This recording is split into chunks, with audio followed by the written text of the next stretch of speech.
चलिए स्टार्ट हो गया।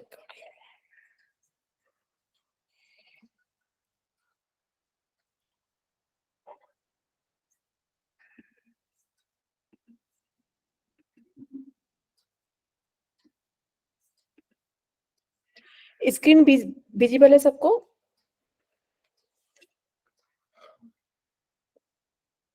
स्क्रीन विजिबल है सबको? दिख रहा है screen? Yes ma'am, yes ma'am. Yes ma'am. ठीक है, ठीक है।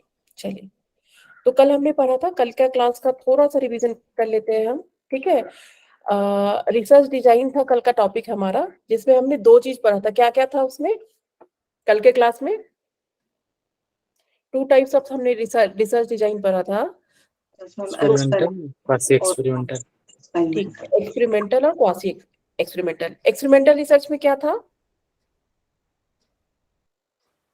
मैम रैंडमाइजेशन है, वेरिएबल्स होते हैं इसमें, ठीक है। और वैलिड भी ज्यादा इसको हम मानते हैं। ठीक है, ठीक है, सही है। और एक अच्छे रिसर्च का क्या पहचान है, एक अच्छे रिसर्च डिजाइन का? एक गुड रिसर्च डिजाइन किस किस को बोलते हैं हम? Reduce Less compounding confounding factors. हाँ, कंपाउंडिंग फैक्टर उसमें कम हो, बायसनेस को हम थोड़ा कम करें। ठीक है, और जिसमें इंटरनल वैलिडिटी बोला कीजिए। कंपाउंडिंग फैक्टर कम हो, इसका मतलब क्या हुआ? उसकी इंटरनल वैलिडिटी ज्यादा हो। ठीक है, तो उससे हमें टर्मिनोलॉजी भी याद रहेगा। लेस कंपाउंडिंग फैक्टर का क्या क्या मतलब होता है? इंटरनल वैलिडिटी रिसर्च की ज्यादा है। ठीक है, तो और एक रिसर्च डिजाइन में क्या क्या होता है? मेन हमें किस किस चीज पे फोकस करना होता है? एक अच्छे participant डिजाइन का intervention, कंपोनेंट, हाँ बताइए। participants intervention hmm tools and hmm, hindrances। Tools होते हैं उसमें। ठीक है। और क्वासी एक्सपेरिमेंटल डिजाइन का क्या है? क्या इसका जो है आपका मींस ये एक्सपेरिमेंटल डिजाइन से कैसे डिफरेंट है? No randomization there। ठीक है, उसमें रेंडमाइजेशन नहीं होता है। रीजन क्या है रेंडमाइजेशन नहीं होने का? Less सैंपल साइज population छोटा हो available। सकता है। Very good. जिसमें लेस सैंपल साइज होता है तो उस समय हम रेंडमाइजेशन नहीं कर पाते हैं, तो इसीलिए हमें क्वासी एक्सपेरिमेंटल डिजाइन। अच्छा किसको बोलेंगे दोनों में से? क्वासी को बोलेंगे कि एक्सपेरिमेंटल डिजाइन को बोलेंगे? एक्सपेरिमेंटल डिजाइन को बोलेंगे। ठीक है, चलिए, इतना सबको क्लियर था कल? Yes ma'am. Yes ma'am. Randomisation हम कब कब करते हैं? सैम्पलिंग के बाद। सैम्पलिंग के बाद, वेरी गुड। ठीक है, हम सैम्पलिंग कर चुके होते हैं। और रेंडमाइजेशन मतलब क्या होता है? Division ma'am. Randomly division choosing the करना मैम, participant। अनइक्वल या इक्वल, उसमें कोई भी ग्रुप को दो उसमें करना। ठीक है, और वो दो ग्रुप कौन कौन से होते हैं डिवीजन में? जब हम डिवीजन करते हैं तो दो ग्रुप का नाम क्या होता है? एक्सपेरिमेंटल ग्रुप और एक control group. Very good, experimental group और कंट्रोल ग्रुप। अगर हम योगा की स्टूडेंट है तो हमारा हमारा कौन सा ग्रुप होगा? Experimental group ma'am. Experimental group. Very good. Research design किसको देख के ज्यादा हमें फोकस करना चाहिए? एक्सपेरिमेंटल ग्रुप को या कंट्रोल ग्रुप को? एक्सपेरिमेंटल ग्रुप को। एक्सपेरिमेंटल। इतना क्लियर है सभी को? Yes ma'am. ठीक है, चलिए, वेरी गुड। अब हम आगे बढ़ते हैं। तो हमारा कल जो है एक्सपेरिमेंटल हो गया था, क्वासी एक्सपेरिमेंटल भी हो गया था। दोनों का डिफरेंस का बस एक ही तरीका है, एक में रेंडमाइजेशन हो रहा है और एक में रेंडमाइजेशन नहीं हो रहा है। ठीक है, अब तीसरा है नॉन एक्सपेरिमेंटल। नॉन एक्सपेरिमेंटल कोई बताइए, अगर किसी को कोई आइडिया लग रहा हो कि नॉन एक्सपेरिमेंटल क्या होता है? Ma'am. Theoretical। Ma'am theoretical, qualitative. हाँ जी, थ्योरेटिकल होगा मैम। थ्योरेटिकल क्वालिटेटिव हो सकता है ना मैम? अच्छा, ठीक है। और इसके एग्जांपल्स क्या होंगे अगर नॉन एक्सपेरिमेंटल का बात करें तो? केस स्टडी होगा। बेसिक कोई टेस्ट हो, ह्यूमन बिहेवियर को लेके कोई भी टेस्ट हो। Very good, very good. जिसमें हमारा, अब देखिए, इसमें काउजल रिलेशनशिप नहीं है। काउजल रिलेशनशिप नहीं है तो इसका मतलब क्या है? जो वेरिएबल्स है उसको हम ना मैनिपुलेट कर पा रहे हैं ना इफेक्ट देख देख पा रहे हैं। जैसे कि हम एक्सपेरिमेंटल रिसर्च में क्या होता है कि हम योगा देते हैं, ठीक है, और डिपेंडेंट वेरिएबल जो हम टूल्स यूज कर रहे हैं असेसमेंट टूल, उसमें चेंजेस होता है। नॉन एक्सपेरिमेंटल है, इसका मतलब क्या है कि इसमें वेरिएबल तो है लेकिन वो मैनिपुलेशन और ये सबका रिलेशनशिप, उस वेरिएबल में रिलेशनशिप नहीं निकाल पा रहे हैं, उसमें कोई हम इंटरवेंशन, कोई असेसमेंट टूल यूज नहीं हो रहा है। ठीक है, तो इसको करते कैसे है? अच्छा, इसका एग्जांपल क्या होगा? नॉन लिविंग थिंग में करते मैम, ये मतलब जिसमें ये मतलब वो दिया था, अच्छा, नॉन लिविंग में कर सकते हैं इसको, नॉन एक्सपेरिमेंटल। अभी हम डिस्कस करेंगे इसका एग्जांपल क्या होगा। अगर मैं नॉन एक्सपेरिमेंटल का बताऊं तो इसका एग्जांपल क्या क्या होना चाहिए आपके अकॉर्डिंग? ऐसा कौन सा रिसर्च है जो नॉन एक्सपेरिमेंटल होता है? रिव्यू स्टडी मैम हो जैसे हम सकता साइकोलॉजिकल जैसे करते हैं, हम्म। क्वेश्चनर के थ्रू करते हैं। नहीं, ये तो आप असेसमेंट टूल बता रहे हैं मुझे। उस रिसर्च का नाम क्या है? जैसे कि एक एक्सपेरिमेंटल रिसर्च होता है, ठीक है, इसका मतलब हमें समझ में आ जाता है कि दो दो वेरिएबल्स है, ठीक है, और उसमें या नहीं तो लैब सेटिंग में, नहीं तो फील्ड सेटिंग में है। इसमें भी हम लोग को समझ में आ रहा है। नॉन एक्सपेरिमेंटल में कौन सा रिसर्च आएगा? ये केस स्टडी हो जाएगा, केस स्टडी, थ्योरेटिकल बेसिक हो जाएगा आपका, सर्वे भी होगा। क्योंकि क्या है, मैं आपको सर्वे भेजी, मैं आपको कोई योगा सेशन तो दे नहीं रही हूँ, मैं तो आपसे सिर्फ ओपिनियन पूछ रही हूँ कि इस सर्वे का आपके अकॉर्डिंग ओपिनियन क्या है। ऐसा ही होता है ना? तो वो क्या है, नॉन एक्सपेरिमेंटल हुआ।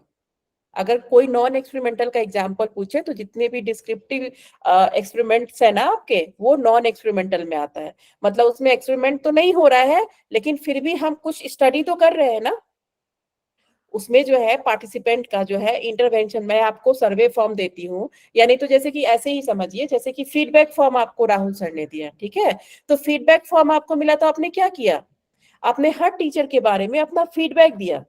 तो वो एक्सपेरिमेंटल है लेकिन उसको हम एक्सपेरिमेंटल नहीं बोलते, उसको हम नॉन एक्सपेरिमेंटल बोलते हैं। उसमें आपका पार्टिसिपेशन तो हुआ, ठीक है, लेकिन आपको कोई इंटरवेंशन, कोई रिलेशनशिप नहीं निकाला गया उससे।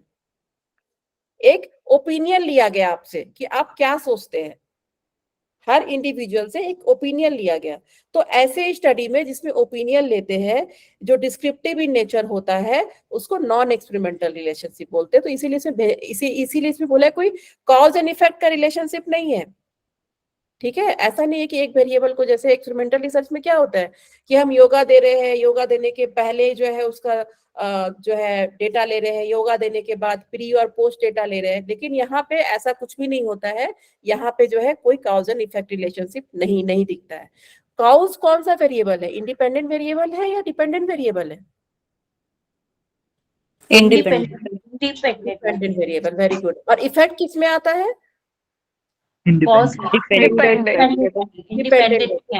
वेरी वेरी गुड, ठीक है। चलिए आज हम पढ़ते हैं कि नॉन एक्सपेरिमेंटल डिजाइन क्या होता है।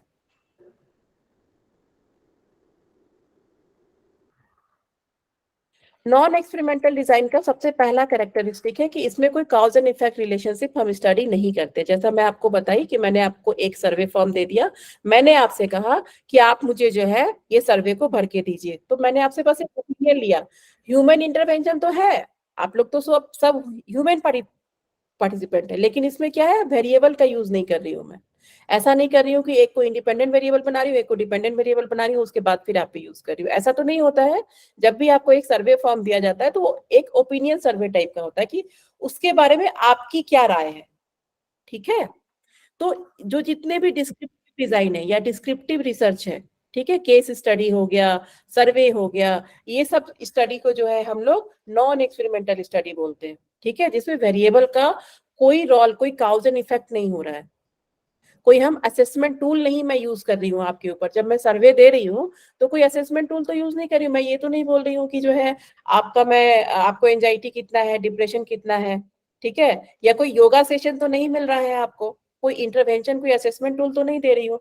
तो सर्वे में क्या है कि ह्यूमन पार्टिसिपेंट तो है आप लोग, लेकिन इसमें कोई वेरिएबल हम स्टडी नहीं कर रहे। कर भी सकते हैं, ऐसा नहीं है कि नहीं होता है, लेकिन काउज एंड इफेक्ट रिलेशनशिप नहीं, ठीक है। जैसे एक्सपेरिमेंटल रिसर्च में होता है काउज एंड इफेक्ट रिलेशनशिप, वैसे सर्वे में नहीं होता है, ठीक है। इसमें इंडिपेंडेंट और डिपेंडेंट वेरिएबल का कोई रोल नहीं होता है, ठीक है ना।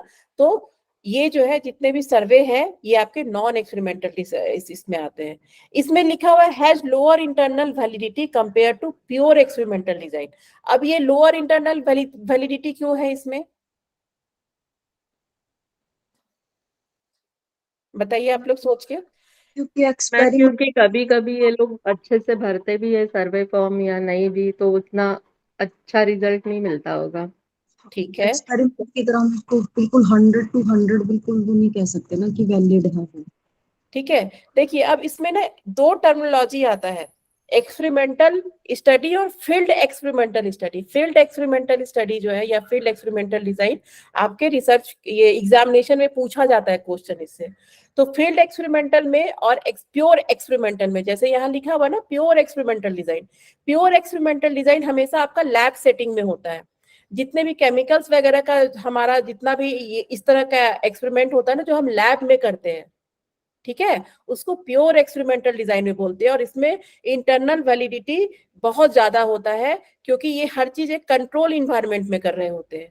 लेकिन अगर हम फील्ड एक्सपेरिमेंटल का बात करें तो क्या होता है, फील्ड एक्सपेरिमेंटल का बात करें जैसे कि मैंने आपको बोला कि आप सर्वे फॉर्म भरिए, ठीक है, तो हो सकता है उस समय कोई टीवी देख के सर्वे फॉर्म भर रहा हो सकता है उस समय कोई खाना बना रहा हो सकता है कि किसी को और भी काम हो, उसने बस मतलब उसको मन नहीं था लेकिन फिर भी वो जबरदस्ती सर्वे, मतलब उसमें इंटरनल वैलिडिटी कम इसलिए होती है क्योंकि वो एक फील्ड एक्सपेरिमेंटल स्टडी है। फील्ड एक्सपेरिमेंटल स्टडी और प्योर एक्सपेरिमेंटल स्टडी में यही फर्क है कि प्योर एक्सपेरिमेंटल स्टडी आपका लैब में होता है। जब भी प्योर एक्सपेरिमेंटल डिजाइन हो तो वो एक लैब सेटिंग में होता है जिसमें हम इंटरनल वैलिडिटी बहुत ज्यादा होता है क्योंकि हम उसको एक कंट्रोल सेटिंग में करते हैं।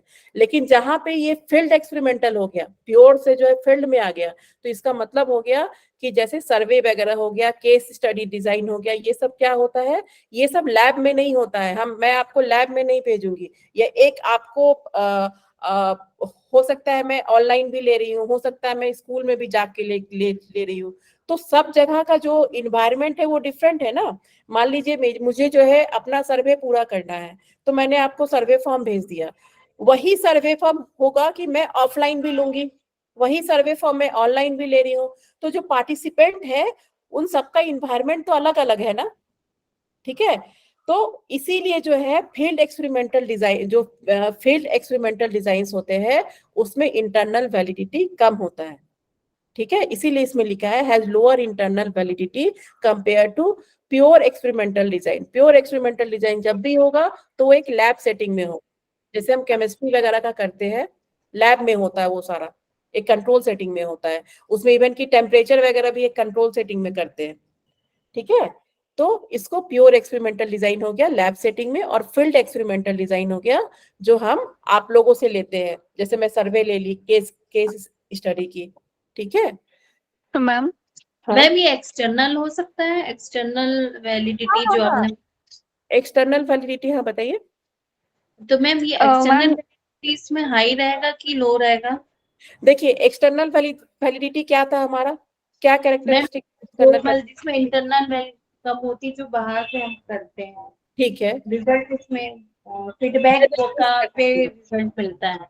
हाँ जिसको हम जनरलाइज कर सके। हाँ तो हाँ जाहिर जनरल। सी बात है जिसकी इंटरनल वैलिडिटी अच्छी होगी उसकी एक्सटर्नल वैलिडिटी भी अच्छी होगी, जिस चीज को हम जनरलाइज कर सके, जैसे सैंपल पे हम कोई चीज कर रहे हैं उसका रिजल्ट आ रहा है तो पूरे पॉपुलेशन पे भी उसका रिजल्ट आए, ठीक है। एक्सटर्नल वैलिडिटी तो यही होता है कि रिसर्च जितना जनरलाइज होगा उतना अच्छा होता है। तो जिसकी इंटरनल वैलिडिटी हाई है उसकी एक्सटर्नल वैलिडिटी भी अच्छी होगी, ठीक है। तो जो लैब सेटिंग, जो प्योर एक्सपेरिमेंटल डिजाइन होता है ना, वो हमेशा जो है आपका उसकी वैलिडिटी बहुत अच्छी, क्योंकि इसमें हर चीज हम कंट्रोल सेटिंग में कर रहे हैं, हर चीज जो है रिसर्चर के हाथ में हो रहा है। लेकिन जैसे हम फील्ड एक्सपेरिमेंटल डिजाइन में आते हैं तो रिसर्चर का कंट्रोल खत्म हो जाता है वहां पे, फिर उसको सैंपल के अकॉर्डिंग काम करना पड़ता है, ठीक है। तो जब भी, अब जैसे कि मैं आपको बोलूं कि मैं सर्वे करूंगी, मुझे सर्वे के लिए मैं जितने भी पार्टिसिपेंट है उनको जो है मैं एक कंट्रोल सेटिंग में रखूंगी, तो मुझे तो सबको लेकर के एक जगह पे आना होगा ना। अगर मैं बहुत बड़ा सर्वे कर रही हूँ, सोचिए मुझे जो है 100 लोगों पे सर्वे करना है, तो क्या आप मेरे पास आएंगे कि नहीं मुझे सर्वे भरना है तो मैं जा रही हूँ, पॉसिबल नहीं है ये रिसर्च में। तो इसीलिए दो तरह का एक्सपेरिमेंटल है, एक प्योर एक्सपेरिमेंटल डिजाइन होता है जो हम लैब सेटिंग में करते हैं, तो ये सबसे अच्छा होता है जो लैब में होता है। और जो फील्ड एक्सपेरिमेंटल डिजाइन होता है उस पे रिसर्चर का कमांड कंट्रोल नहीं होता है एक्चुअली, ठीक है, तो इसीलिए इसकी इंटरनल वैलिडिटी कम होती है, ठीक है। तो जितने भी डिस्क्रिप्टिव डिजाइन है, उसके जितने भी डिस्क्रिप्टिव डिजाइन को रिसर्च है वो नॉन एक्सपेरिमेंटल डिजाइन होते हैं, ठीक है, इसमें कोई भी कॉज इफेक्ट का रिलेशनशिप नहीं होता है। मैम तो इसमें एक्सटर्नल भी लो रहेगा, मेरा यही पूछना था मेन तो कि ये एक्सटर्नल वैलिडिटी किसमें लो होगा? मतलब फील्ड एक्सपेरिमेंट करते जो हाँ हम हाँ, बिल्कुल उसमें ये बिल्कुल। भी लो रहेगा क्या? एक्सटर्नल और इंटरनल दोनों, इंटरनल तो लो ही है वैलिडिटी, लेकिन एक्सटर्नल भी लो रहेगा। लो होगा, ठीक है, उसका जनरलाइज का जो है, जब हम जनरलाइज करना होगा तो वो लो होगा, अगर हम इन दोनों में कंपेयर करें तो, ठीक है।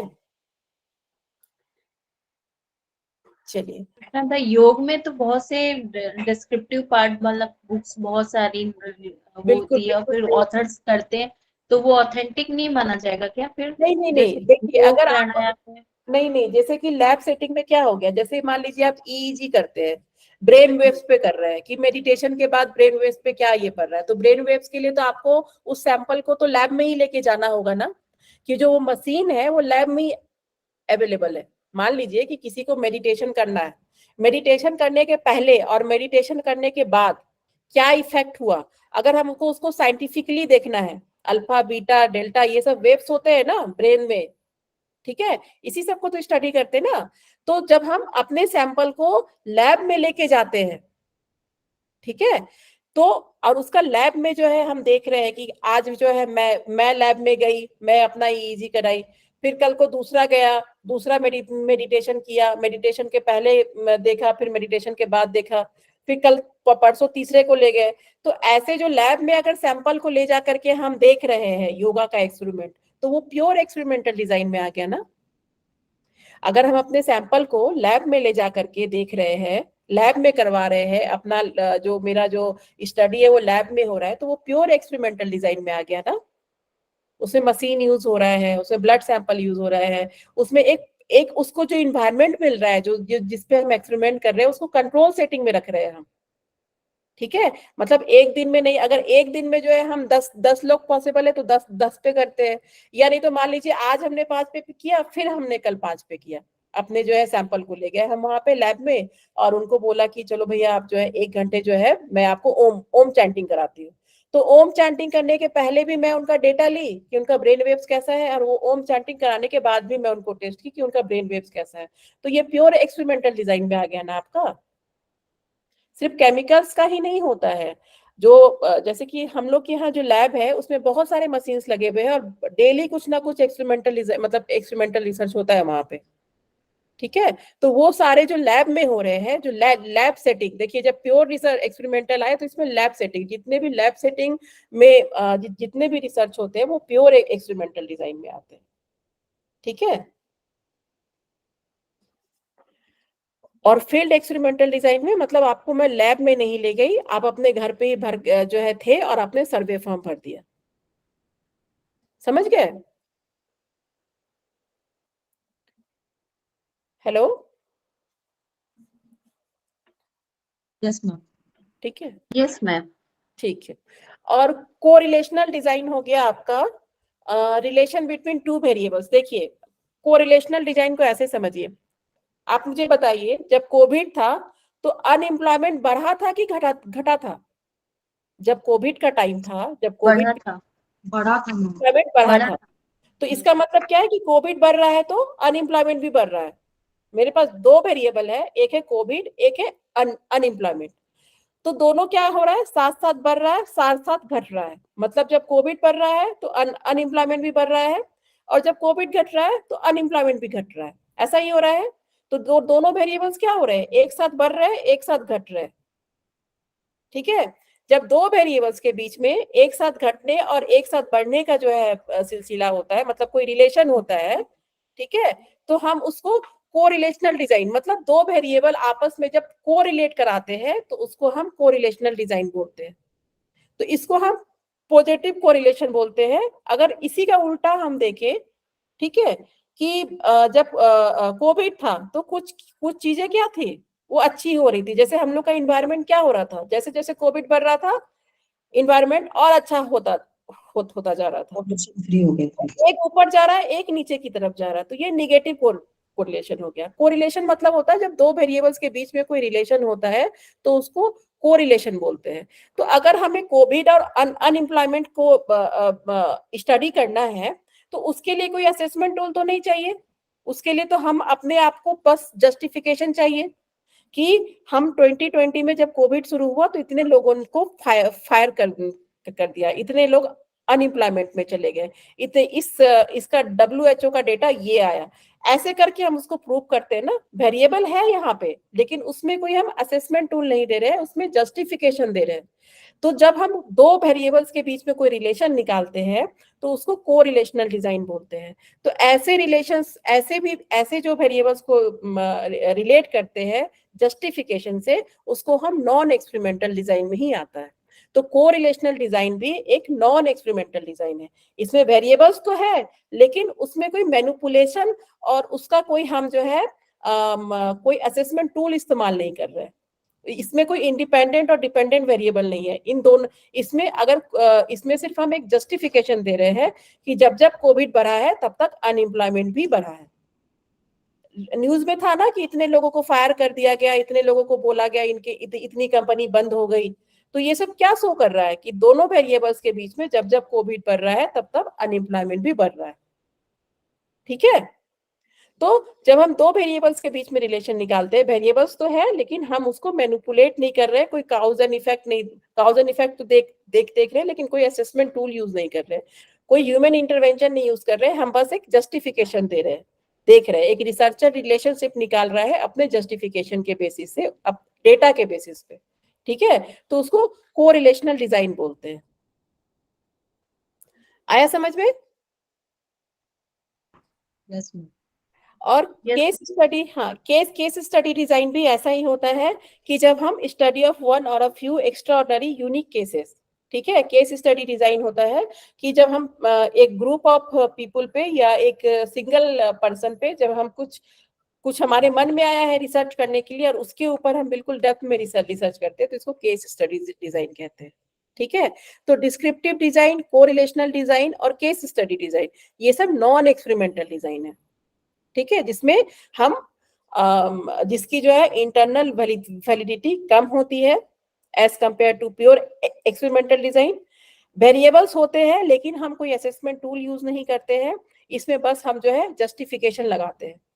ठीक है, तो ये आपका 3 एग्जांपल है जो नॉन एक्सपेरिमेंटल डिजाइन में आते हैं। ये एक्सपेरिमेंटल, हाँ मैम जैसे इन वो कोविड बढ़ा तो फिर जैसे कि अनएम्प्लॉयमेंट भी बढ़ गया था, तो ये इफेक्ट ही तो पड़ रहा है ना एक तरीके से एम्प्लॉयमेंट पे। हाँ, लेकिन इसमें हम कॉज तो नहीं है बट इफेक्ट तो पड़ ही रहा है। नहीं, देखिए, काउज तो है, कोविड एक काउज हो रहा है ना, और अनएम्प्लॉयमेंट क्या हो रहा है, इफेक्ट आ रहा है। इफेक्ट हो रहा लेकिन है। इसमें हम कोई मैनिपुलेशन तो नहीं कर रहे हैं, ऐसा तो नहीं है कि अच्छे योगा दे बाय रहे हैं बाय और नेचर हो रहा है। हाँ, ये बाय नेचर हो रहा है, ये नेचुरल सेटिंग में हो रहा है ना। इसमें हमारा ठीक है। इंटरवेंशन, हाँ, इसमें हम कोई असेसमेंट टूल तो यूज नहीं कर रहे हैं कि हम रीड कर रहे हैं, कोई डेटा ले रहे हैं, कोई डेटा एनालिसिस हो रहा है, ऐसा तो नहीं हो रहा है ना। ठीक है। और मैम जैसे कि हम जनगणना का काउंटिंग करते हैं तो लोग जैसे घर घर जाके पूछते हैं आप क्या करते हैं और कितने लोग हैं, ये भी तो सर्वे ही है, बिल्कुल बिल्कुल, ये भी आपका तो ये डिस्क्रिप्टिव, भी इसी में ही आएगा ना। बिल्कुल बिल्कुल, ये नॉन एक्सपेरिमेंटल डिजाइन में। अगर मान लीजिए जैसे कि मैं आपको उस दिन पढ़ा रही थी वेरिएबल्स क्या होता है, या मैं उस दिन पढ़ा रही थी तो किसी ने मुझे क्वेश्चन पूछा था कि मैम हम सर्वे करते तो उसमें ह्यूमन इंटरवेंशन होता है, अगर ह्यूमन इंटरवेंशन होता है तो वो एक्सपेरिमेंटल रिसर्च होना चाहिए, था ना एक क्वेश्चन। तो देखिए आपका जवाब यस यही मैम। है कि ये नॉन एक्सपेरिमेंटल डिजाइन में आता है, ह्यूमन इंटरवेंशन है लेकिन हम इसमें कोई असेसमेंट टूल यूज नहीं कर रहे हैं। ठीक है, हम कोई डेटा ठीक है। कर रहे हैं। ठीक है, जो हो रहा है वो नेचुरल काउज एंड इफेक्ट है। ठीक है, आ रहा है सबको समझ में ये चीज? मैम लेकिन यस मैम। केस स्टडी में हम असेसमेंट टूल्स तो यूज करते हैं ना, जैसे किसी डिसीज के लिए केस स्टडी चल रही है, कुछ चल रही है, तो वो फिर नॉन एक्सपेरिमेंटल में कैसे आया?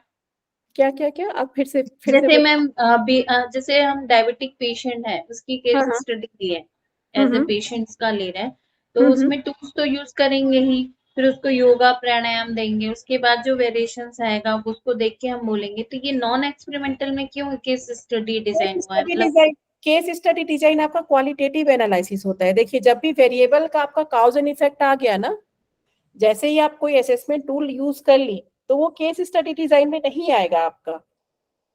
देखिए स्टडी ऑफ वन और few extra ordinary unique cases, ठीक है। तो ये आपका केस स्टडी में, केस स्टडी देखिए मैंने जब आपको क्वालिटेटिव और क्वांटिटेटिव वाला भी दिया है ना, उसमें भी केस स्टडी डिजाइन आपका क्वालिटेटिव है, क्वांटिटेटिव नहीं है,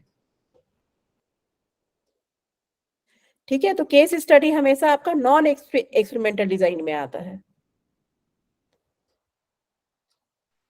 मैं वो शायद इसमें कंफ्यूज हो रही है और कि ये सब हिस्टोरिकल जो बताया था केस स्टडी के अंदर की इथनोग्राफी हिस्टोरिकल है ना, वो वाली है। जैसे डिजीज के लिए हम जो है वो नहीं लेंगे इसमें, ऐसा? देखिए इसमें जब भी नॉन एक्सपेरिमेंटल में, देखिए जब भी होगा ना, तो इसमें आप कोई काउज एंड इफेक्ट रिलेशनशिप नहीं होगा। काउज एंड इफेक्ट रिलेशनशिप का मतलब है कि काउज एंड इफेक्ट कब होता है, जब आप कोई इफेक्ट, कोई काउज होता है, जैसे कि योगा एक काउज है, ठीक है, और डिपेंडेंट वेरिएबल एक इफेक्ट है। तो कुछ हम इंटरवेंशन नहीं दे रहे, कोई असेसमेंट टूल नहीं दे रहे, ये जो हो रहा है, जो हम जस्टिफाई कर रहे हैं, वो एक नेचुरल सेटिंग पे हो रहा है। जो भी हम जस्टिफिकेशन दे रहे हैं वो एक नेचुरल सेटिंग पे दे रहे हैं। जब काम हम नेचुरल सेटिंग पे करते हैं, ठीक है, तो उस समय का जो भी हो, जब हम नेचुरल सेटिंग पे वेरिएबल्स पे काम, जैसे मैंने कोविड और अनएम्प्लॉयमेंट का एग्जांपल दिया, तो उसमें हम कुछ इंटरवेंशन नहीं दे रहे हैं, कोई असेसमेंट टूल हम कुछ रीड, कोई डेटा नहीं निकाल रहे हैं कि तुम्हारा हाइट कितना है, तुम्हारा वेट कितना है, इस तरह का कोई डेटा नहीं ले रहे हैं, या कोई ब्लड सैंपल लेके हम नहीं पता कर रहे हैं। कोई असेसमेंट टूल का इस्तेमाल नहीं हो रहा है। जो हम सोच रहे हैं, जो चीज हमको जस्टिफाई करना है, वो हम नेचुरल सेटिंग में खुद चल रही है चीजें, हम उसको बस अपने दिमाग से सोच रहे हैं। एज ए रिसर्चर मैं सोच रही हूँ कि जब जब कोविड बढ़ रहा है तब तक अनएम्प्लॉयमेंट भी बढ़ रहा है, ठीक है। उसमें हम कोई काउज एंड इफेक्ट रिलेशनशिप, देखिए काउज एंड इफेक्ट है, लेकिन कोई असेसमेंट टूल हमारा इन्वॉल्वमेंट नहीं है। ये जो हो रहा है वो नेचुरली हो रहा है, रिसर्चर का इन्वॉल्वमेंट नहीं आ रहा है। रिसर्चर सिर्फ यहाँ सोच रहा होता है कि ये दोनों के बीच में रिलेशन है, और वो जस्टिफाई करता है, ठीक है, कि 2020 में जब कोविड आया तो अनएम्प्लॉयमेंट भी हुआ, इतने कंपनी बंद हो गए, इतने लोग अनएम्प्लॉयमेंट हो गए, प्राइवेट सेक्टर में इतनी जॉब चली गई, ठीक है, इतने लोग, मतलब इस तरह करके जो है हम जस्टिफाई करेंगे चीजों को रिलेशनशिप निकालने के लिए, ठीक है। तो इसीलिए इसको नॉन एक्सपेरिमेंटल डिजाइन बोलते हैं। आ रहा है समझ में? तो मैम वो शायद सोच रहे हैं केस स्टडी डिजाइन में जब हम स्टडी कर रहे हैं किसी केस को, तो उसके बाद हमें उस पर एक्सपेरिमेंट भी करना है।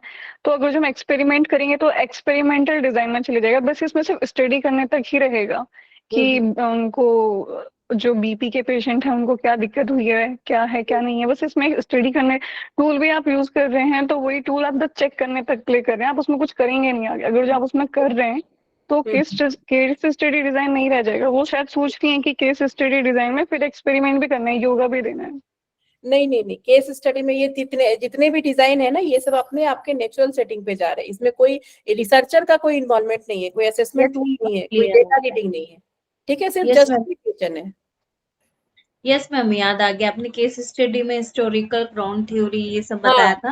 हाँ, और आपने क्वेश्चन भी दिया था अभी एग्जाम में। हाँ, तो एग्जाम में इस पे मैंने क्वेश्चन भी दिया था, और उस पे हमने ग्राउंड थ्योरी थी उसकी, वो तो याद आ गया मैम। वो कंफ्यूज हो रही थी मैं, केस स्टडी में मेडिकल साइड में मेरा दिमाग जा रहा था। अच्छा नहीं नहीं, केस स्टडी जो है आपका क्वालिटेटिव होता है, और उसमें जो भी वेरिएबल्स, कहने का मतलब है कि जब भी आपके पास ये वर्ड आए तो कंफ्यूज मत कीजिएगा, ये सारे नॉन एक्सपेरिमेंटल डिजाइन है। इसमें अगर वेरिएबल भी है तो नेचुरल सेटिंग पे है, इसमें इस वेरिएबल में कोई काउज एंड इफेक्ट नहीं है। देखिए इसीलिए सबसे पहला वर्ड दिया है कि इसमें कोई काउज एंड, इसका जो कीवर्ड है कि इसमें काउज एंड इफेक्ट रिलेशनशिप नहीं है, ठीक है। कोई असेसमेंट टूल हम यूज नहीं कर रहे हैं, जो भी है वो नेचुरल सेटिंग पे है। आप कभी भी कोई रिलेशनशिप निकाल रहे हैं, आप वेरिएबल्स, मान लीजिए कोई वेरिएबल स्टडी कर रहे हैं, ठीक है, और उसमें अपने जस्टिफिकेशन के बेसिस पे, जैसे मैं आपको उस दिन बताई थी ना एग्जाम्पल में टाइप्स ऑफ एरर में बताई थी ना कि मैं राहुल जी से मिली, फिर जितेंद्र जी से मिली, तो मैं तो ये सोच रही हूँ ना, 2 वेरिएबल्स के बारे में सोच रही हूँ कि दोनों भाई होंगे, तो ये मेरा नॉन एक्सपेरिमेंटल थॉट है ना, ठीक है, इसको तो हम एक्सपेरिमेंटल बना नहीं सकते, तो ये नॉन एक्सपेरिमेंटल थॉट है, मतलब जिसको हम अपने जस्टिफिकेशन से, जो जब 2 वेरिएबल्स के बीच में रिलेशन निकाल रहे होते हैं, तो वो हमारा नॉन एक्सपेरिमेंटल डिजाइन होता है, ठीक है। इसमें कोई मैनिपुलेशन नहीं हो रहा है कि योगा हम हफ्ते में 3 दिन देंगे, 3 महीने के लिए देंगे, 1 घंटे का सेशन बनाएंगे, 45 मिनट का, कोई इस तरह का हम कुछ भी नहीं कर रहे हैं, इसमें हमारा ये इन्वॉल्वमेंट नहीं हो रहा है, ठीक है। तो ये नॉन एक्सपेरिमेंटल डिजाइन क्लियर है सबको? Yes, yes ma'am. मैम। चलिए, अब देखिए सर्वे क्या है। सर्वे आपको पता है कि gathers opinion from the target audience about the research question, ठीक है। अब जैसे सर्वे क्या हो सकता है, सर्वे टू, एग्जांपल्स में है, survey to find out prevalence of yoga practitioners in a state, कि आपके स्टेट में कितने योगा प्रैक्टिशनर हैं। अगर मुझे मन किया जानने का कि मैं जहाँ रहती हूँ वहाँ योगा प्रैक्टिशनर्स कितने, तो मैंने एक सर्वे कर दिया, ठीक है। Survey to find out different reason of practice yoga among adults. अब एडल्ट, अब जो योगा कर रहे हैं उसके पीछे रीजन क्या क्या है, अगर मुझे जानना हो, ठीक है, तो मैं एक सर्वे कर दी कि जो भी लोग योगा कर रहे हैं उनके पीछे रीजन क्या है, क्यों कर रहे हैं वो योगा। अगर मुझे ये ढूंढना हो कि जितने भी लोग योगा कर रहे हैं, जैसे मैं भी योगा कर रही हूँ, मुझे आप लोग यहाँ पे यूजीसी नेट कर रहे हैं, अगर मुझे ये पता करना हो कि यूजीसी नेट योगा में क्यों कर रहे हैं, तो मैं क्या करूंगी, मैं 10 क्वेश्चन बनाऊंगी और 10 क्वेश्चन बना के बोलूंगी कि आप अपना ओपिनियन भरिए, और उसके बेसिस पे मैं ये क्या पता लगाऊंगी कि क्या रीजन है यूजीसी नेट योगा का ही क्यों आप लोग यूजीसी नेट एग्जाम दे रहे हैं, ठीक है। तो इस तरह से जो हम सर्वे करते हैं, और सर्वे ऑफलाइन भी होता है, ऑनलाइन भी होता है, ठीक है। तो ऐसे, अच्छा ये बताइए कि 10 क्वेश्चन अगर मैं खुद से बना के आपको भेज रही हूँ, तो वो कौन सा क्वेश्चन होगा, वैलिडेटेड क्वेश्चन होगा, अनस्ट्रक्चर्ड क्वेश्चन होगा, स्ट्रक्चर्ड क्वेश्चन होगा, क्वेश्चन होगा? अनस्ट्रक्चर्ड। वैलिडेटेड तो नहीं होगा वैलिड मैम। क्वेश्चन ये होना वैलिडिटी नहीं चाहिए, होगा मैम, क्योंकि वैलिड वैलिड होना क्वेश्चन चाहिए। एक ठीक एक्सपर्ट है, के थ्रू चलिए, होता है। नंबर 1 आउट हो गया, वैलिडेटेड नहीं होगा। तो अनस्ट्रक्चर्ड 2 होगा। ऑप्शन होता है, अनस्ट्रक्चर्ड और स्ट्रक्चर्ड। अब अनस्ट्रक्चर्ड होगा कि स्ट्रक्चर्ड होगा? अनस्ट्रक्चर्ड। अनस्ट्रक्चर होगा मैम। अनस्ट्रक्चर्ड। स्ट्रक्चर्ड क्यों नहीं होगा, सोचिए सोचिए। स्ट्रक्चर्ड ही होगा ना मैम, हाँ, स्ट्रक्चर्ड होगा क्या? वो स्ट्रक्चर्ड होगा। स्ट्रक्चर्ड इसलिए होगा क्योंकि मैं आपको ऑप्शन दे रही, देखिए उसमें जब स्ट्रक्चर सर्वे इसलिए होता है कि जब हम इंटरव्यू करते हैं तो इंटरव्यू में 90% क्वेश्चन ऐसा होता है कि हम आपसे पूछ रहे होते हैं, हम ऐसे तो नहीं पूछते हैं study agree, strongly disagree, interview तो ऐसे हम नहीं लेते हैं, है ना। लेकिन जब मैं आपको सर्वे फॉर्म भेज रही होती हूँ तो उसमें क्या पूछती हूँ मैं आपसे, ये भरना होता है आपको सर्वे फॉर्म में कि आप, जो मैंने आपको 10 क्वेश्चन दिए उसमें एग्री है, स्ट्रांगली एग्री है, एग्री ही है सिर्फ, स्ट्रांगली डिसएग्री है, डिसएग्री है, इस तरह करके क्वेश्चन एयर होता है ना। तो उसका एनालिसिस हम करेंगे ना, तो उसको स्ट्रक्चर्ड बोलेंगे। लेकिन अगर आप यही क्वेश्चन, जो मैं 10 क्वेश्चन बनाई हूं, उसका मैं आपको बोलूंगी चलिए मैं आपसे क्वेश्चन पूछती हूँ, आप मुझे हाँ या ना में बताइए, हम इंटरव्यू में ये पॉसिबल नहीं हो पाता है ना, अगर मैं यहाँ बैठ के बोल रही हूँ कि मैं सबका इंटरव्यू ले रही हूँ, ठीक है। अब जैसे मैं आपसे क्वेश्चन ही पूछती हूँ तो आप लोग इकट्ठा सब बोलना शुरू कर देते हैं, है ना। अगर मैं आपको ऑप्शन दे के पूछूं तो पॉसिबल है कि सबका एक साथ सुनने में ये होगा कि मैं आपको बोलूंगी, आपको मैं 5 ऑप्शन दे रही हूँ, अब मुझे बताइए कि 5 ऑप्शन में क्या होगा, तो आप ऐसे तो नहीं बता पाएंगे, ऐसे तो मेरे लिए वैगनेस होगा। तो जब भी इंटरव्यू वाले क्वेश्चंस होते हैं वो अनस्ट्रक्चर्ड वे में पूछे जाते हैं, लेकिन जब सर्वे वाला क्वेश्चन होता है तो वो स्ट्रक्चर्ड वे में पूछे जाते हैं, ठीक है। वो इंटरव्यूअर जो बोल रहा है वो उस पे उसके क्वेश्चन डिपेंड रहेंगे कि वो क्या बोल रहा है उसके बाद के, तो वो अनस्ट्रक्चर्ड हो जाएगा। हाँ, अनस्ट्रक्चर्ड होगा क्योंकि हर लोग अपना अपना अलग अलग, हम जब भी इंटरव्यू लेते हैं तो हम इंटरव्यू में ऐसे नहीं पूछते, जैसे मान लीजिए मैंने सर्वे किया है, अगर मुझे आपको सर्वे लेना है आपसे, तो मैं दो तरीके हैं मेरे पास, ठीक है। एक तो ये तरीका है कि मैं आपके ग्रुप पे लिंक भेज दूं और सबको बोलूं कि भैया लिंक खोलो और उसके बाद भर दो, ठीक है। अब मुझे पता चला कि आप लोग यहाँ पे 100 है और मेरे पास जो सर्वे फॉर्म आया, ठीक है, मैं चेक करूंगी ना कितने लोगों ने भरा, दिखता है ना वो गूगल फॉर्म में। तो चेक करने में मुझे पता चला कि 10 लोगों ने ही भरा, भेजा तो मैंने 100 को था, लेकिन 10 लोगों ने भरा। तो फिर मेरे दिमाग में आया कि क्यों नहीं मैं इंटरव्यू ले लूं, क्योंकि मेरे पास जब मैं क्लास ले रही होती हूँ तो मैं उस समय जो है मेरे पास थोड़ा सा टाइम होता है, 5 मिनट, कि मैं सबसे बात करके इंटरव्यू कर दूं। तो जो मैं इंटरव्यू करूंगी, मैं क्वेश्चन तो वही पूछूंगी आपसे, ठीक है, क्वेश्चंस वही वही होंगे, लेकिन मेरा तरीका अलग होगा। मेरा तरीका ये होगा कि मैं आपसे पूछूंगी कि आप यूजीसी नेट एग्जामिनेशन जो है योगा में क्यों क्यों दे रहे हैं। तो आपके पास एक क्वालिटेटिव क्वेश्चन, मतलब उसको ओपन एक्सेस क्वेश्चन बोलते हैं, उतना डिटेल में नहीं जाना है, लेकिन उसका जो जवाब होता है ना, जो इंटरव्यू जब हम लेते हैं तो बहुत ही सिंपल वे में लेते हैं। ऐसा उसको कंफ्यूजन नहीं, मुझे आपको कंफ्यूज नहीं करना है, मुझे बस आपका ओपिनियन चाहिए। तो जो तरीका होता है वो स्ट्रांगली एग्री, स्ट्रांगली डिसएग्री, इस तरह से नहीं लेकर के यस नो, इस तरह से क्वेश्चंस मतलब हम सेट करते हैं कि इंटरव्यू जो है हम अच्छे से निकाल ले, मतलब जो जो क्वेश्चन मैं पूछ रही हूँ, जो मैं जानना चाहती हूँ, वो मुझे उसका आंसर मिले सिर्फ, बस। ठीक है, तो डायरेक्ट क्वेश्चन होता है। तो जब भी इंटरव्यू आएगा तो वो अनस्ट्रक्चर्ड क्वेश्चन होगा, लेकिन जब भी मैं आपको सर्वे दूंगी तो वो स्ट्रक्चर्ड होगा। ठीक है, ठीक है। एक बार और बताइए, नहीं समझ में आया। मतलब सर्वे में तो मैं हम सर्वे किसी में से एक देखिए, जैसे कि मैं आपको, अच्छा ऐसे समझिए कि मैंने जो WHO का वेलबींग इंडेक्स वाला मैं आपको फॉर्म दी थी, ठीक है, मान लीजिए वो 5 क्वेश्चन मैं खुद से बनाई हुई हूँ। वो जो 5 क्वेश्चन उसमें दिया हुआ था वेलबींग इंडेक्स वाले में, वो ऐसा सोचिए कि वो क्वेश्चन मैंने आपको खुद से बना के दी थी। तो उसमें मैं क्वांटिफाई कर रही हूँ ना कि स्ट्रांगली एग्री है तो 5 नंबर दूंगी, ये है तो मैं 3 नंबर दूंगी। ठीक है, तो अगर मैं इस तरह से ले रही हूँ तो वो एक स्ट्रक्चर्ड वे में मैं आपसे पूछ रही हूँ, आप एक स्ट्रक्चर्ड तरीके से भर रहे हैं। लेकिन वहीं पे मैं जब इंटरव्यू करती हूँ तो मैं अगर आपसे पूछ रही हूँ कि आप कितने वेलबिंग है, 2 हफ्तों से आपको कैसा लग रहा था, आप बोलेंगे अच्छा लग रहा था, या बोलेंगे आपको खराब खराब लग रहा था। 2 हफ्ते पहले में कुछ आपने अपनी जो आपकी हॉबी थी वो आपने किया या नहीं किया। तो मैं ये 5 ऑप्शन दे के नहीं करवा सकती हूँ।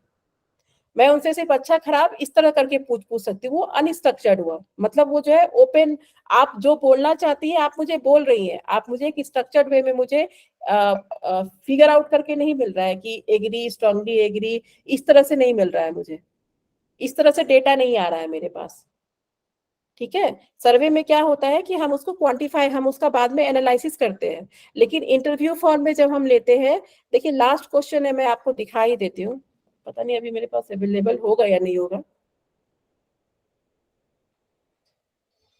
अच्छा ठीक है, चलिए अभी जब मैं स्क्रीन ये करूंगी ना, रिकॉर्डिंग जब हो जाएगा, आप लोग क्लास में ही रहिएगा, मैं उस समय दिखाती हूँ। मैम एक चीज का आंसर और बताइए, स्ट्रक्चर अनस्ट्रक्चर तो समझ आ गई, ये चीज समझ नहीं आई कि क्योंकि अभी तक तो हम यही बात सुनते आए ना कि वैलिड क्वेश्चनेयर होना चाहिए, तो वो इसमें वैलिड क्यों नहीं ले सकते हैं? एक ये नहीं चीज नहीं, क्या क्या वैलिड क्वेश्चन? जी जी, अभी तक हम हर जगह यही पढ़ते हैं ना कि वैलिड क्वेश्चनेयर होना चाहिए। हाँ हाँ हाँ हाँ। तो वो चीज यहाँ पे क्यों नहीं अप्लाई हो रही है कि वैलिड क्यों नहीं होना चाहिए? नहीं नहीं, वैलिड देखिए क्या होता है, अगर मुझे आपका ओपिनियन चाहिए, ठीक है, कि मुझे आपसे ओपिनियन चाहिए कि आप लोग यूजीसी नेट योगा में ही क्यों दे रहे हैं, सब्जेक्ट तो बहुत बहुत सारे हैं, ठीक है, तो इसके लिए वैली आपको अगर कुछ नापना है, जैसे आपको एंजाइटी नापना है, डिप्रेशन नापना है, तो उसके लिए तो आपको वैलिडेटेड क्वेश्चनेयर चाहिए, अगर आप कोई चीज नाप रहे हैं। लेकिन अगर आपसे मुझे कोई ओपिनियन लेना है तो उसके लिए वैलिडेटेड नहीं होगा ना, उसके लिए तो आपको खुद से क्वेश्चन बनाना, खुद से अपना सर्वे तैयार करना होगा। जी समझ गए, अब आप समझ गए ठीक कि है, ओपिनियन लेना है तो फिर हाँ, क्वेश्चन भी आप उसके तो अकॉर्डिंग खुद ही सर्वे क्या है, एक ओपिनियन, आपका राय ही तो मैं पूछ रही हूँ कि आपने योगा से ही क्यों पीएचडी, सॉरी, आपने योगा से ही क्यों आपने यूजीसी नेट भरा। तो आप ओके लोग कितने लोग हैं उससे ओपिनियन जान रही हूँ, मुझे नापना नहीं है, बस मैं ओपिनियन जान रही हूँ कि क्या है। लेकिन हाँ, अगर मुझे लगेगा कि आप लोग योगा स्टूडेंट है और आपको कितना डिप्रेशन एंजाइटी रहता है, अब मैं कुछ नाप रही हूँ ना, वो फिर मेरा डिपेंडेंट वेरिएबल हो गया। ओके जो मेरा डिपेंडेंट वेरिएबल है उसमें तो वैलिडेटेड क्वेश्चनियर ही यूज होगा। लेकिन अगर आप कोई सर्वे ले रहे हैं और आपको किसी का राय जानना है, तो राय जानने के लिए आपको खुद क्वेश्चन तैयार करने होंगे, खुद से क्वेश्चन बनाना होगा। ओके, आप समझ गए, डिफरेंस समझ गए। ठीक है, मैम खुद से किए करेंगे तो वो अनस्ट्रक्चर्ड होगा ना। इंटरव्यू में अनस्ट्रक्चर्ड होता है, ये क्वेश्चन इसी बार आया है कि क्वेश्चनियर जो है आपका, मैं इस बार करवाई भी थी ये क्वेश्चन आपको, ये इसी नहीं से करवाए थे मैम, लेकिन अभी तो ये हम मतलब इससे खुद से क्वेश्चन बनाने, तो स्ट्रक्चर कैसे हो गया फिर ये?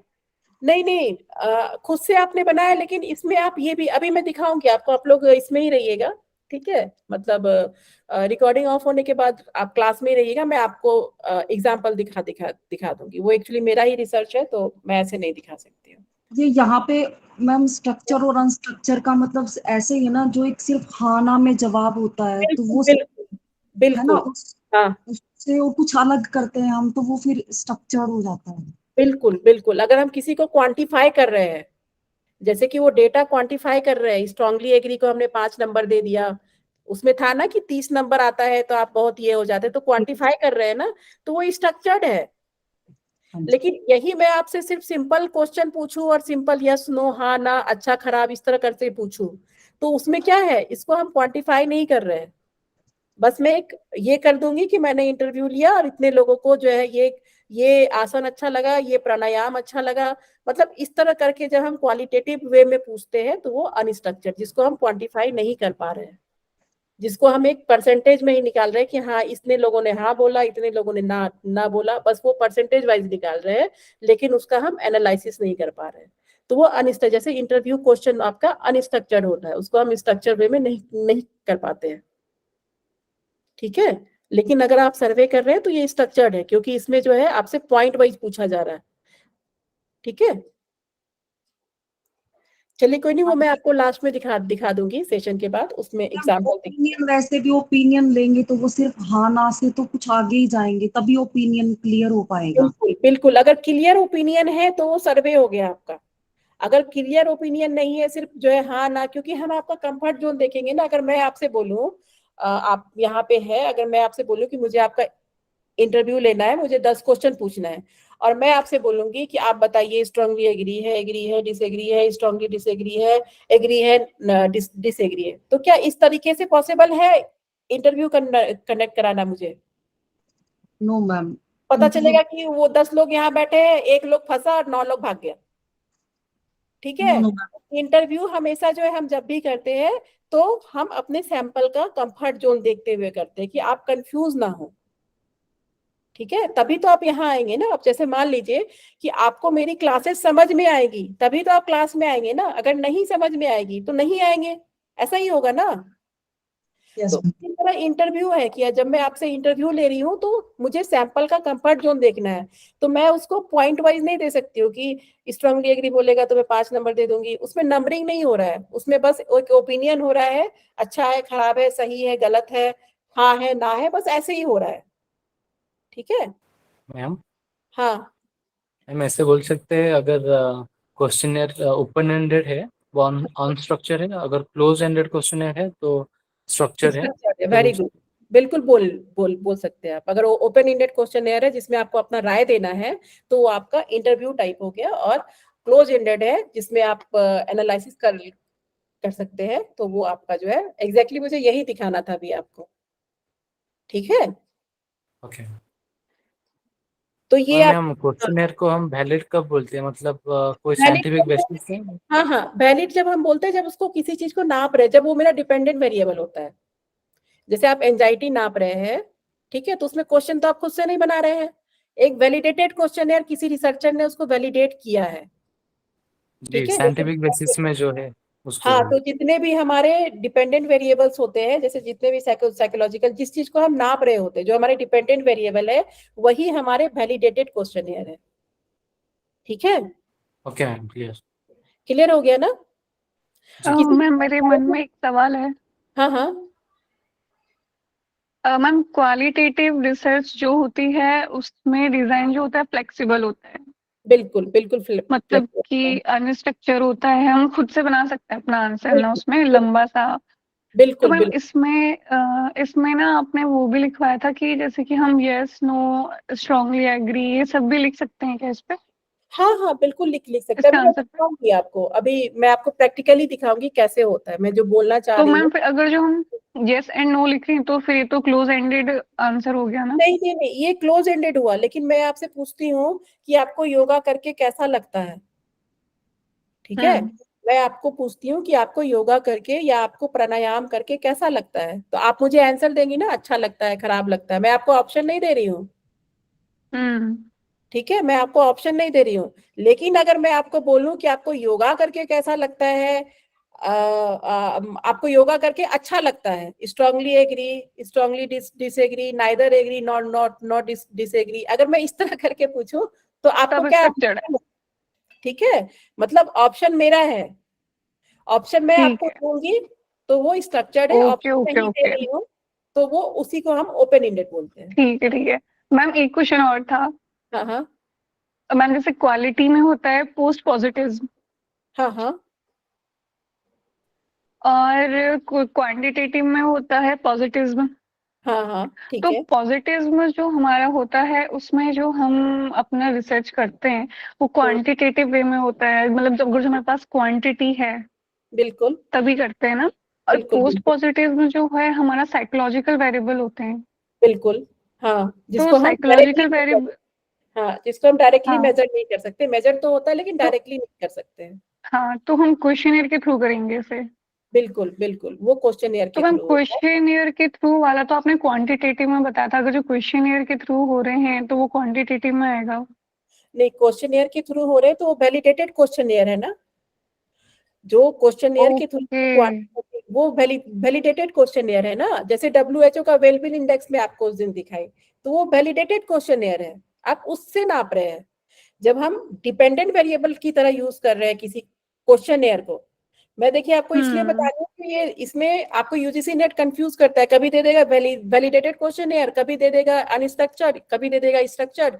मैं आपको इसीलिए बिल्कुल डिटेल में समझाई कि कभी भी क्वेश्चनियर आ जाए आपके सामने तो ये तीन के अलावा कोई चौथा नहीं होता है, ठीक है। यानी तो वो वैलिडेटेड रहेगा, वैलिडेटेड रहेगा तो वो एक डिपेंडेंट वेरिएबल की तरह काम करेगा, मतलब हम उसको रीड करेंगे, ठीक है, ठीक है, एज उसको डिपेंडेंट वेरिएबल यूज करेंगे। जैसे मुझे वेलबींग इंडेक्स नापना है, एंजाइटी नापना है, डिप्रेशन नापना है, तो वो मेरा वैलिडेटेड क्वेश्चनियर होगा, ठीक है। लेकिन एक क्वेश्चनियर हम सर्वे में भी बना रहे हैं, जिसको हम, हम्म मैं आपको ऑप्शन दे रही हूँ और उस ऑप्शन में टिक कर रहे हैं आप, ठीक है, जो क्लोज एंडेड ऑप्शन क्वेश्चनियर भी बोलते हैं उसको। और जब हम ओपन एंडेड दे रहे हैं तो मैं आपसे राय पूछ रही हूँ, हाँ आपको कैसा लगा, हाँ अच्छा लगा, मैं उस दिन की थी तो बहुत अच्छा अच्छा लगा था, उसके बाद मुझे अच्छा नहीं लगा, मतलब वो ओपन एंडेड है।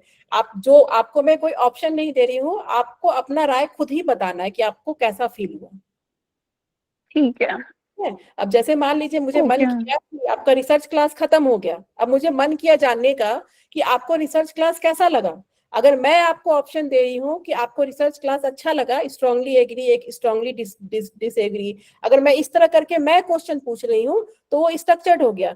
लेकिन मैंने आपको वहां पे कुछ लिखने दे दिया, कुछ रिव्यू करने दे दिया, ठीक है, कि आप बताइए कि आपको कैसा लगा, तो वो आपका अनस्ट्रक्चर्ड हो गया, जो इंटरव्यू में होता है, ओके मैम, ठीक है। ठीक है, तो ये आपका क्वेश्चन एयर तीन तरह से है, एक वैलिडेटेड है, एक जो है, एक,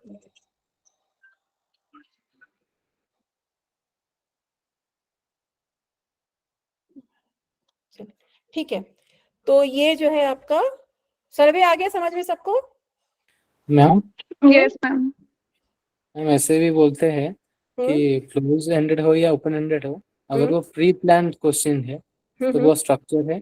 अगर हम्म वो ऑन द स्पॉट आंसर के हिसाब से क्वेश्चन चेंज हो रहा है तो ऑन हम्म, स्ट्रक्चर है, ऐसे भी कोई बिल्कुल बोलते हैं। बिल्कुल बिल्कुल, ऐसा भी हो सकता है कि अगर आपका क्वेश्चन है, सीधा सीधा दिमाग में रखिए कि अगर उसको आप क्वांटिफाई, अगर आपको रिसर्चर ऑप्शन दे रहा है, ठीक है, कि आपको इतना जी में ऐसे ही भरना है, मतलब रिसर्चर ऑप्शन दे रहा है, तो वो आपका स्ट्रक्चर्ड है। अगर आपको अपना ऑप्शन देना है उसमें, रिसर्चर ऑप्शन नहीं दे रहा है, आपको खुद लिखना है, तो वो अनस्ट्रक्चर्ड है।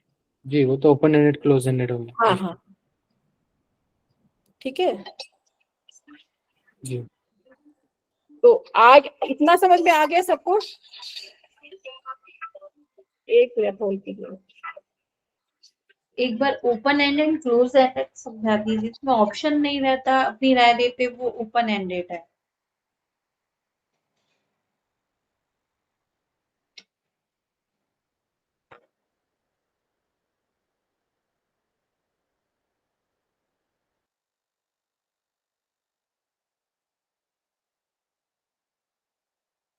आप म्यूट में हो। हाँ जी। सॉरी, वो एक कॉल आ गया था अर्जेंट। ठीक है, ये मैं कह रही थी, अब मुझे ये बताइए आप लोग, पहले मैं इसको ये कर दूं, स्टॉप शेयरिंग। चलिए मैं कुछ क्वेश्चन पूछ लेती हूँ, ठीक है, उसका आंसर दीजिए मुझे आप लोग। किसी को कुछ पूछना है अभी? मैम एक बार ओपन एंडेड क्लोज एंडेड में कंफ्यूजन हो रहा है, हाँ मतलब हाँ, जिसमें रिसर्चर ऑप्शन देगा वो ओपन एंडेड होगा कि नहीं वो स्ट्रक्चर्ड होगा, उसका जो क्वेश्चंस है वो क्लोज एंडेड होगा ना, ये मेरे को देखिए, मुझे 1 मिनट दीजिए, मैं अभी आपको क्लास करके बता रही हूँ, ठीक है। आप लोग इसमें ही रहिएगा, मैं रिकॉर्डिंग ऑफ कर दे रही हूँ, उसके बाद मैं दिखा देती हूँ दोनों में अंतर क्या है, ठीक है।